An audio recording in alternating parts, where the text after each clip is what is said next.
Pakistan'ın en kuzeyinden, Hunza'dan hepinize merhaba.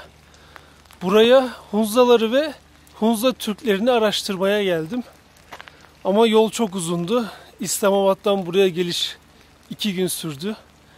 Siz şimdi biraz o yolculuğa bakın isterseniz, sonra kaldığımız yerden devam edelim. Şu an saat öğlen 3. Nereye gidiyoruz? Kuzeye doğru gidiyoruz. İlk durağımız muhtemelen Naran olacak. 5 saatlik bir yolculuk. Bakalım yolda ve Pakistan'ın kuzeyinde bizi neler bekliyor. Bir arkadaşım ve şoförle beraber gidiyoruz. Burada hava sıcak. 27-28 derece, 30 derece. Yukarıda sıfırları göreceğiz yani kuzeyde. Mansera'ya geldik. Bu gece burada kalmayı planlıyoruz. Yarın artık yola devam ederiz. Bu Pakistan gezimin ana teması Hunzalar. Hunzalar denildiği kadar uzun yaşıyor mu? Gidip onu yerinde görmek istedim. Ve tabii ki Hunza Türk'ü var mı yok mu hep beraber göreceğiz. Valla bir otel ayarlamıştık buraya geleceğiz diye ama otel komple kapalı çıktı. Şimdi kapıya telefon numarası bırakmışlar, aradık. Tamam 5 dakikaya geliriz dediler. Otelde kimse kalmadığı için kapalıymış. Şimdi bizim için açtılar. Odamıza gidiyoruz. Burası. Yani bulabildiğimiz en düzgün otellerden biri. Ne yapalım? Bu gece buradayız. Sabah saat 8. Niyetimiz kahvaltı yapıp direkt Hunza'ya doğru gitmek. Bir 10 saat yol var. Bakalım. Maalesef 1,5 gün boşa geldik. Çünkü bu yol kapalıymış. Ramazan'dan sonra, yani 1,5 ay sonra açılacakmış. Geri dönüyoruz. Yani yorucu bir 1,5 gün. Neredeyse hepsi boşa gitti. Şimdi Mansera'ya dönüp oradan ne yapabiliriz, nereye gidebiliriz ona bakacağız. Dün İslamabad'a geri döndük. Şu an sabah 8. Hunzalara tekrar gitmeye çalışacağız. Ama nereden gideceğiz? Bu sefer arkadan biraz daha uzun ve bozuk bir yol var. Zaten başka da bir yol yok. O yolu kullanıp Hunza bölgesine gitmeye çalışacağız. Ya aslında oralara Gilgit'e uçak da var ama en erken 7-8 gün sonra var. Burada öyle hani her gün her yere uçak bulamıyorsunuz, özellikle o bölgelere. Son bir kez daha şansımızı deneyeceğiz.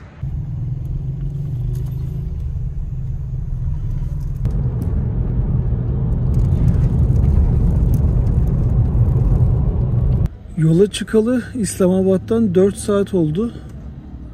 Dağ yollarında böyle devam ediyoruz. Yol üstünde bu tip manzaralardan bolca görebiliyorsunuz. Tabii yolumuz uzun olduğu için sık sık duramıyoruz. Google'da 14-15 saat gösteren yer pratikte 20 saati buluyor maalesef. Akşam bakalım nereye gidebilirsek o kadar gideceğiz.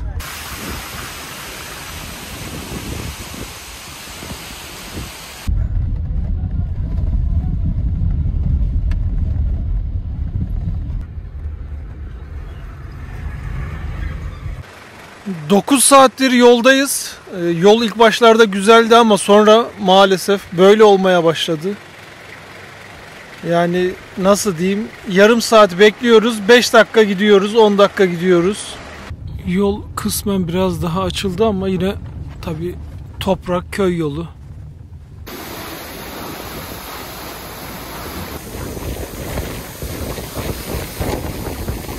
Pick-up bir polis aracı bizi durdurdu. Güvenlik gerekçesiyle peşimizden gelecekmiş. Biz de zaten tamam dedik, hani diyecek başka bir şey yok. Yemek için böyle bir yerde durduk. Bir tek pilav vardı.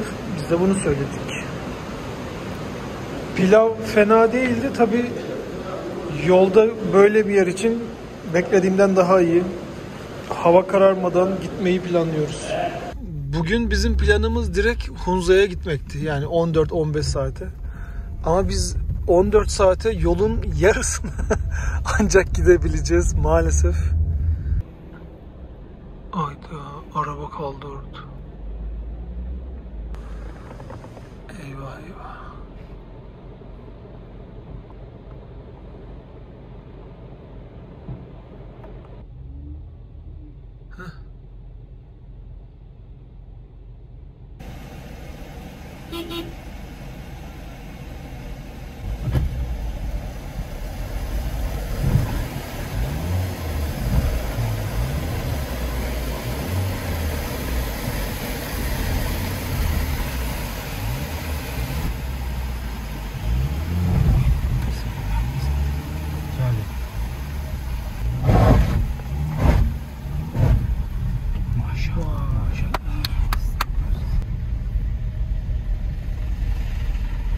Bu arada biraz önce polis eskortu değişti. Hani nöbet kontrol bölgesi değişince polis eskortu da sanırım değişiyor. Arkamızdan yani polis arabası hala geliyor. Bakın şimdi polis eskortu yine değişiyor. Bu bıraktı, bu devralıyor. Tabii bu bizim için de iyi aslında. Sonuçta hem Afganistan'a yakın yerler, sınıra yakın yerler.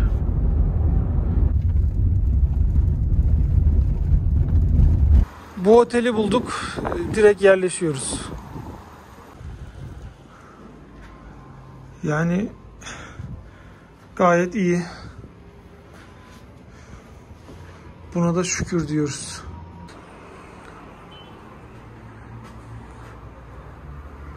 Sabah saat 9. Bugün Hunza'ya gideceğiz ama otele yerleştikten sonra resepsiyona indik. Hunza hakkında biraz bilgi alalım diye. Ve Hunza Türkleri gerçekten var mı yok mu?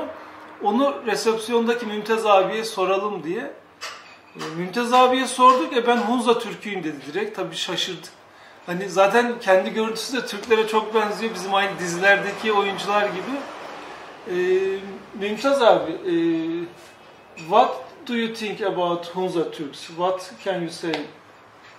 From Turk we'll come to the Afghanistan. It's long time ago. All right. In Afghanistan place, Badakhshan we have stayed there. On the situation of Badakhshan, Afghanistan, sorry, that kind very hard, and that same because of that reason, our people they came to the Hunza. It's like long time ago, right? And that reason, and from there to until now, we are staying in the Hunza. So, do you have own language? Yes, I have our own language. It's Hunza language. Yeah, that's a Hunza language. Can you count 1 to 10? Yeah. Han alta usko walto chondo mishindo talo altambo huncho torum. Ay, hiç bizden bir şey yakalayamıyorum, uğraşıyorum ama. What about color? Red color? Bardu. Bardu. Yeah, that's the red color. Black? Matum. Matum. White? Burum. Bulum. Yok, hiç yakalayamıyoruz ya. Where did you learn your English? In Afghanistan. In Afghanistan? In Iraq. In Iraq? Yeah. What did you do there? I was working with the Iraq in American Army. With the American Army. Ah, you are dangerous. No, like You are saying you are Hunza Türk. Yeah. Yeah? Yeah. Because if I didn't say, no, I'm not from Turk, I'm not from Hunza Turk, if I say, so nobody will trust me because of my face, because of my food, because of my walking style, and because of my body. I can tell you, you are 100% looking Turk. Really? So that's reason I'm saying, and that's true. I'm not talking about myself. I'm not talking from I'm not making that. But also story. your brothers, similar? Yeah, of course. My brothers, my whole family. If I show you my child pictures, also looking like Sam. Turkish. Biz şimdi Hunza'ya gideceğiz. Orada kardeşini de bulmaya çalışacağız. Telefon numarasını aldık. Bakalım orada bizi neler bekliyor. Artık otelden çıkışımızı yapıyoruz.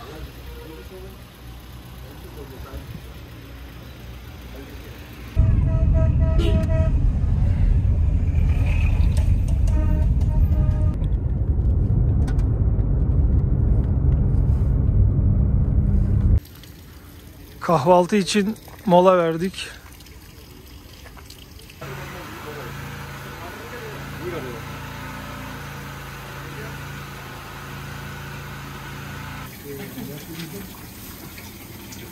Pırata yaptırıyoruz.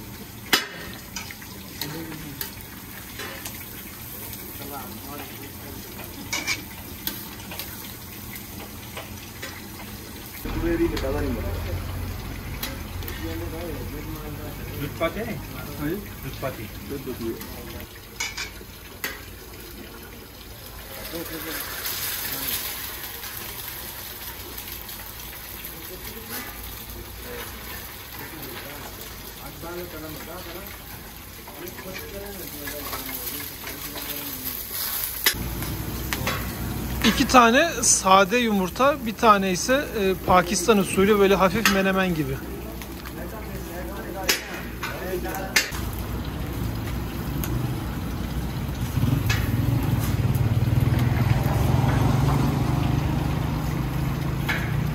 İsterseniz böyle yere de oturabiliyorsunuz. Biz masayı tercih ettik. Yemeğimizi yedik. Çok lezzetliydi. Şimdi artık yola devam. Bu arada yemek yediğimiz yer Türk olduğumuzu anlayınca hesap almak istemedi. Hani bayağı zorla verdik yani. Tabii ta buralara gelip böyle şeyleri yaşamak da ayrı güzel.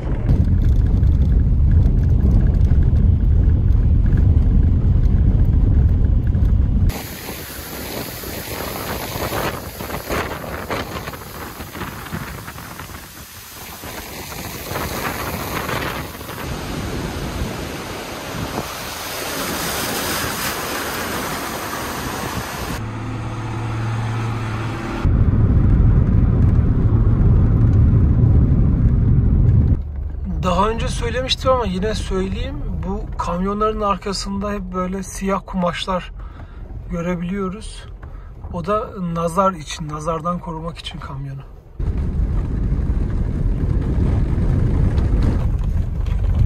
Yollar maalesef gittikçe daha kötü oluyor.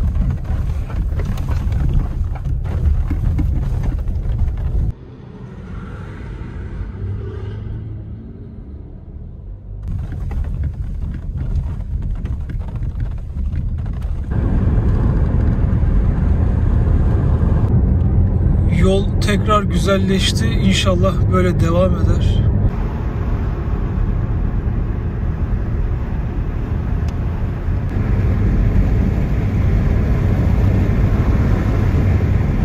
Pakistan'da kamyonlar hep böyle süslüdür. Hatta öyle bir tabir de vardır yani Pakistan kamyonu gibi olmuş diye. O buradan geliyor işte, kamyonlardan, onu anlayabilirsiniz. A'dan Z'ye, jantından en tepesine kadar bir şekilde süslüyorlar.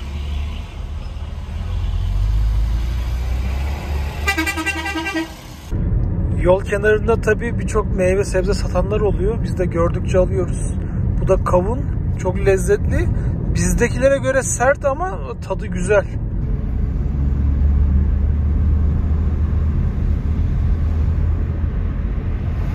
Hunza bölgesine girdik. Şu an 2100'lü rakımlardayız. Biraz daha çıkacağız diye tahmin ediyorum.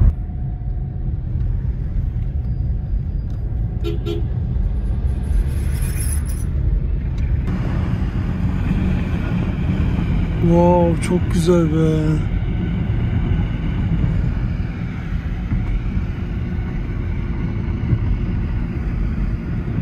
Şimdi Mümtaz abiyle görüşmüştük ya, o da Hunza'daki abisine bizi yönlendirmişti. Bu otel abisinin oteli. Kendisiyle bir yarım saat sohbet ettik. Abisi kardeşine göre daha farklı şeyler söyledi. Şimdi bizi başka bir rehbere yönlendirdi. Merkezde, Kerimabad'da. O dedi çok tecrübeli, burada hemen hemen her şeyi bilir. Bunların hepsini sonra daha detaylı olarak anlatacağım. Notlarımı aldım. Çünkü adam video çekmeme izin vermedi. Sadece fotoğrafını çekebildik. Ecaz Ahmet, Mümtaz abinin öz abisi. Zaten fotoğrafta da gördüğünüz gibi birbirlerine çok benziyorlar. Ecaz abi kardeşi Mümtaz abinin tam tersine biz Hunza Türk'üyüz demiyor. Sadece Hunzalıyız diyor. Burada Hunza Türk'ü duymadığını da söylüyor. Ama Hunza'nın merkezi Kerimabad'da eski bir kale var. Oranın müdürü Hunza ile ilgili her şeyi biliyormuş. Bizi ona yönlendirdi. Ona gideceğiz. Şimdi Kerimabad'a gidiyoruz. Hunza'nın merkezine yani. Orada rehberle buluşacağız. Sonrasına bakacağız. Hunza merkezdeki Kerimabad'da otelimize yerleştik. Size şimdi buranın manzarasını göstereceğim.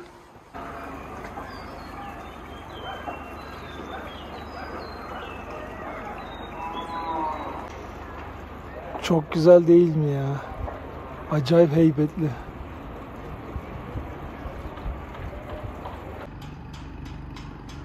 Şu ağaçların, manzaranın güzelliğine bakar mısınız?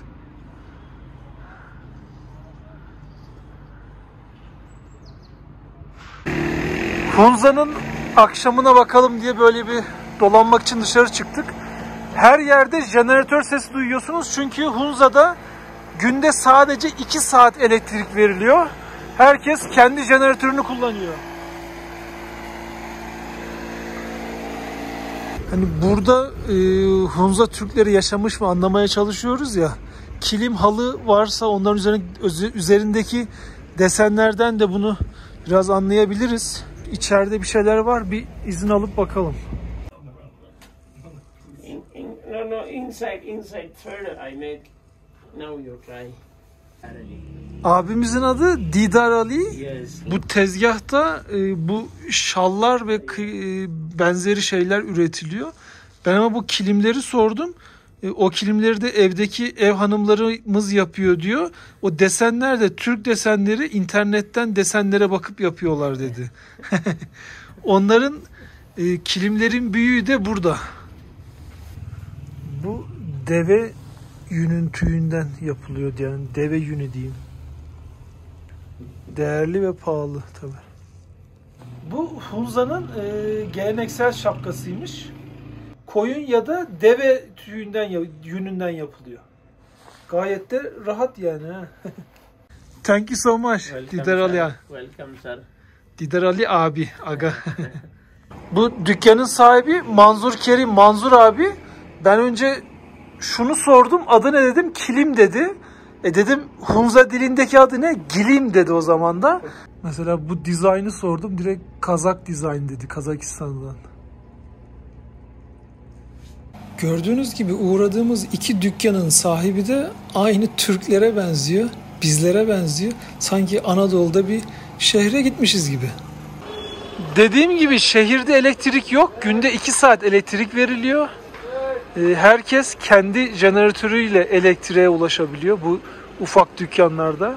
Ama butiğe ya da mağazaya bir giriyorsun, post cihazları var. Hani böyle beylik laflar etmeyi sevmiyorum ama kapitalizm herhalde böyle bir şey. Elektrik yok ama post cihazı var. Diğer bir detay, hani kime ne sorsak hep İngilizce'de biliyorlar. Okay. From Badakhshan. Your name? What? Shafqat Karim. Şevkat Kerim. Your father name? My father's name Alamgir. Alamgir. Yes, Alamgir. Okay. Only Alamgir. And my Grandfather? My grandfather name is Kalandar Shah. Kalender Şah. Kalandar Shah. Bu arada abimiz avcıymış ama hani legal avcı, izinli avcıyım ben diyor. 103 years, 105 years, 120 years, 102 years old. Bu uzun yaşayanlarla ilgili soru sordum da ona istinaden anlattı. Did you meet any people who has 120 years old, for example, or more? Yes. Did you see? Yes, I see. I see in 2011 in our neighbor was dead. And my grandfather who was 99 years. 99 years. 99 years. Yes, 99. Many people in Hunza properly in Karimabad. I see. But they had identity card. Many people have no identity card because in Hunza, in past time, very difficulties, no education, no writing, no office. Okay. Only state Hunza. One more question. If they don't have identity card, how they know own age?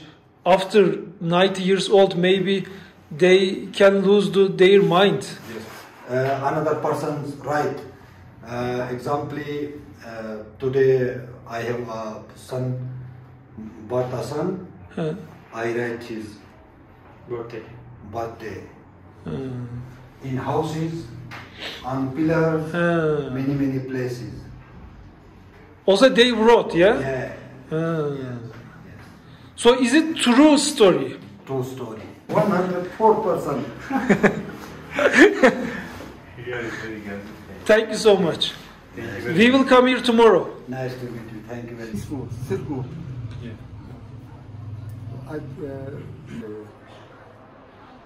Do you know any family in here? From Turkey? Yeah. No. No, yes. But our infrastructure, Yeah. similar to Turkey. Ha bak işte benim demek istediğim de diyor. Yes, yes. Bak abi de aynısını diyor. Yani burada Türk yok ama diyor yüzlerimiz aynı diyor sizinkiyle. Also, character is same. For example, walking, smile, and talking. Body language. Body language. Ha, ha. Şimdi bu otele girdik. Biraz da burada resepsiyondaki abiyle sohbet ettik. Otelin sahibi. Gördüğünüz gibi o da benzer şeyleri söylüyor. Yine ondan da birçok bilgi aldık. Sonra hepsini toparlayacağım. Oteldeki ortama bakın. Süper. Şu karşıda da aslında çok güzel dağ manzarası var. Ay ışığı olsa efsane olacak ama bu akşam yok.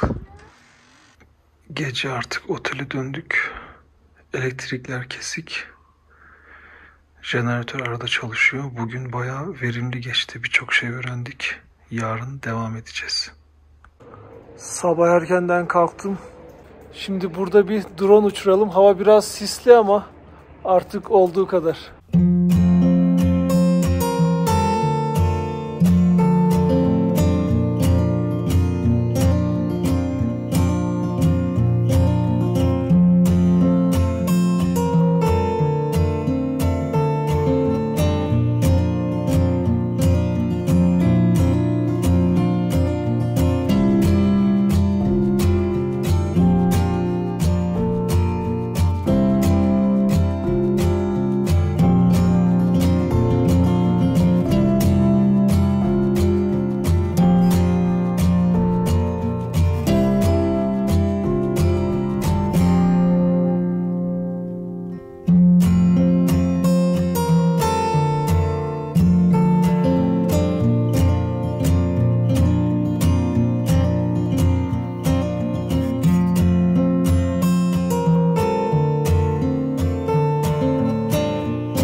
Kahvaltı yapıp karşıda gördüğünüz kaleye gideceğiz.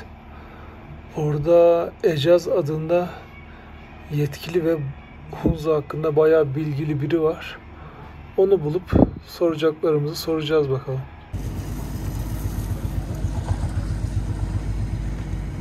Kahvaltı için yerel bir yere geldik. Böyle şirin, tatlı bir yer. Biz şimdi çapşura söyledik. Chapshuro. Çapşuro buranın geleneksel yemeklerinden. I am cooking walnut and apricot oil and I making fresh. Okey. Taze Yeah, taze walnut and yapıyorum apricot diyor. oil. I'm first ladies in Hunza starting this business. This time many ladies starting, but people like my food because I making inside all things are material organic. We see yesterday there is some.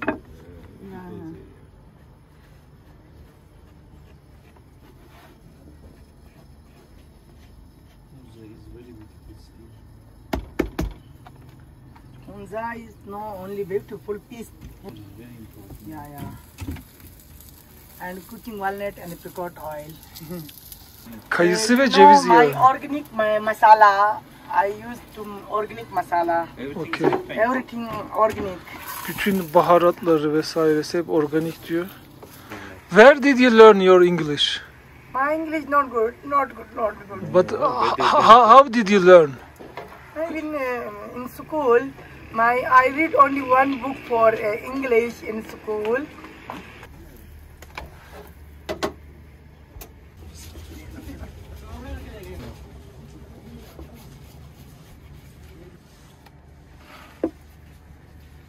Bunun içinde yerel peynirleri var, badem var, soğan var, bir yeşillik de var. Hani onu sos gibi kullanacağız. İçinde tavuk var ama hani burada yetişen tavuklardan. Soğan var, yeşillik var, zafran var, sarımsak var. Gayet lezzetli, bir de sosla beraber bakalım şöyle. Sosla daha güzel oluyor. Çok güzel ya. Bu dış katmanın tadı hani bizdeki mısır ekmeğini hafif andırıyor. Tam öyle diyemem ama onu andırıyor.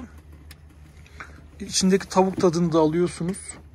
Tabii ki biz bir taneyle doymadık. Bir tane daha yaptırıyoruz. Yanına da omlet söyledik. Mesela bunları da ablamız yapmış. Bu arada ablamızın adı Lal Şehzadi. Bizim kültüre pek uzak şeyler değil bunlar, gördüğünüz gibi. Omelette or half fry. One spoon and one. Omletimiz de geldi. Yeşil çay yapıyor. 5 çeşit bitki atıyor içine. Ya da hani artık bitki yaprağı diyeyim. Tek tek sormuyorum ne var diye.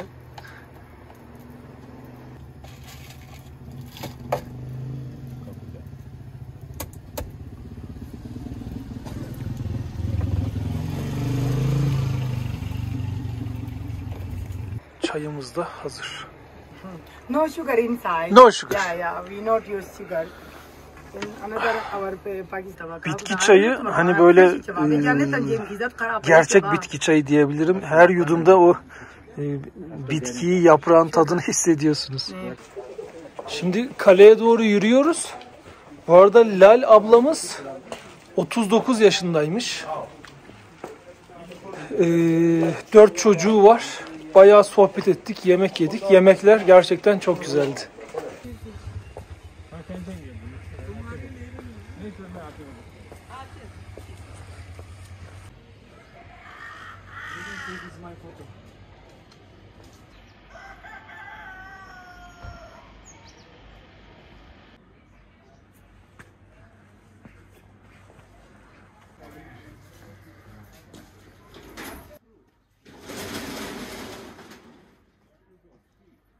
Kaleye çıktık sayılır. Şu dağ çok heybetli de önünde hep sis, bulut var. Yani turistlerin hemen hemen hepsi yerel turist. Şimdi burada Ecaz adında biri vardı. Birçok şeyi biliyormuş. Sorularımızı ona soracağız. Gelmesini bekliyoruz.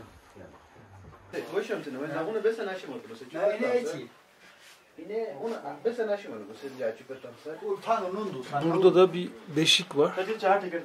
İcaz abi bu kalenin sorumlusu ve buradaki en yetkili kişi. Soracağımız birçok sorunun cevabı onda var diye ümit ediyoruz. Önce şeyi sorduk. Burada daha önce Türkler var mıydı? Hunza Türkleri diye. Yes please. You see, Hunza people are not just from one ethnicity. Hunza, the origins of people of Hunza started according to our archaeological finding, almost 2,000 years back. Because we find 2,000 years. 2,000 years back. Because we find archaeological rock inscriptions in Hunza, and archaeologists say these are old, almost from 1st century AD, which means 2,000 years. And people are not from just one race, different races initially started, we understand, from Central Asia. Okay. You see, from inner Central Asia, the migration started, and some of people stuck here. So later, different waves of people kept on reaching to Hunza, and they became a very mixed nation. So some of our traditions, like way of living, our house, and our get up is very much old Turkish looking. Yeah. Also, you are looking Turkish. Yes. Really? So So right now, there is any family from Uyghur in Hunza? Do you know? no, not directly. They actually came, and then they got married with local people. So And yeah, they mix it. they got mixed always. So what do you think? Is it right? Many years ago, Hunza Turks live here. Yeah, some history says that Turks in Chitral, also in Hunza, initially they were the real settlers who had started to develop this land. This is what the history says, according to some research, and also Why name is Hunza? the name Hunza. Why? Like we say, this Hunza is called Hunzo. It means the land where Hun people are living. Yes. You see, Hunzo. Do you know Nazar? Nazar. Yeah, Nazarbad. Nazarbad. Yes. What you do for protect Nazar? Protect. We normally, when some young man or young woman or boys feeling unhealthy for no reason, or children are crying too much, it means he's a victim of this nazar. So we get some chilies, Okay. red chilies, and wipe them from his head. Just wipe them, 3 or 7 chilies in one time, and bury them in the fire. So then the red chilies are burnt, the big ones. The boy is getting better. And sometimes we take him to the man who can read Quran Majid. He will read Quran Majid, Suratul Nas, Suratul Falaq, Suratul Tawheed, Suratul Chaharqul, 7 times on water. Let him to drink a little and also wash his body. Or sometimes people take some pieces of small salt. Okay. And rub this against his body and put them into the fire. So different techniques, different methods. So is it working? It works, yeah. Very well. Yeah, children stop crying. Şimdi Ecez abiyle beraber bu Hunza merkezde Türkçe konuşabilen biri varmış ya da Türkçe konuştuğu tahmin edilen. Ben de vallahi heyecanlıyım. Bulabilecek miyiz bilmiyorum. Azize ninemiz 80 yaşındaymış. See, she's received this presidential award by President of Pakistan.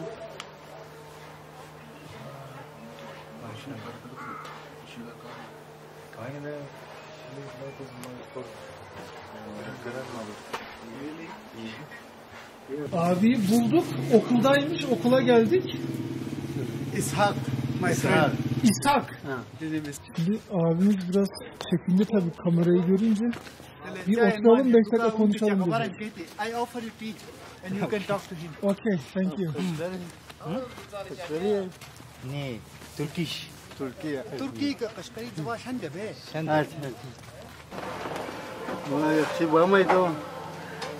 Yaxşı olmayadın. Ha, Yaxşı mısın? yaşlıyım. Sen yaşlı mısın? Şimdi abimizi bulduk. Biraz sohbet etmeye çalışacağız. Bakalım bu Hunza merkezde Türkçeyi anne tarafından bilen bir kişi diye öğrendik. Abimizin adı İshak ama tabii çekiniyor bizden. Biraz açacağız işte konuşalım. Sen Türkçe danışırsın. Türkçe danışabilirsin. Yok. Biz daha önce de sorduk. Türkçe danışabiliyor, konuşabiliyor musun diyor. Yok diyor. Dadam. Dedem? Father. Father. Ha, dedem father. Mumimur. For example, this color, renk. Bardumar besan sevan bardumar. Umimur besan sevan. Anam. Ana? Anam. Anam. Anam? Mother. Dadam father. Dedem father, anam mother.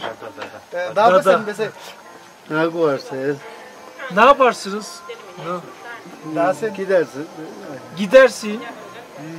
say many. Nagu varsayız. Ne koyarsın? Nimiş koydu. Ne iş koydunuz? Ne iş koydunuz? Ne iş görürsün? Nimiş koydu. Ne meşgulüsün? Nimedeydi o. Aş. Say many. Aş.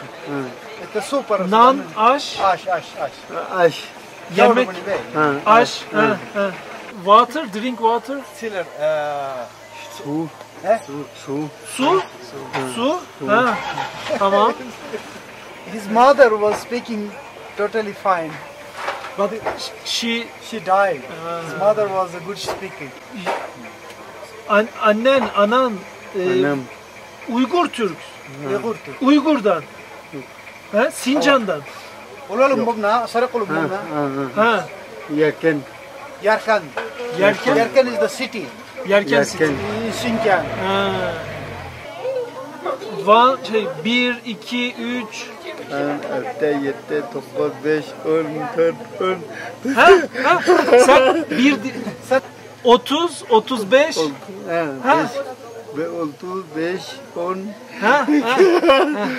Şimdi İshak abi anladığımız kadarıyla bazı Türkçe kelimeleri biliyor annesinden dolayı. Çünkü annesi Uygur Türküymüş. Oradan buraya gelmiş. Babası da yarı Uygurmuş.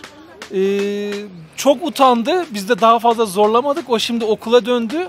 Ama bugün ya da yarın tekrar bulup ona tekrar konuşacağız. İshak'la buluştuk. İshak abiyle daha doğrusu. Bir restorana gidip oturacağız. Yarım kalan sohbeti tamamlayacağız. Biz şimdi İshak abiyle ilk buluştuk.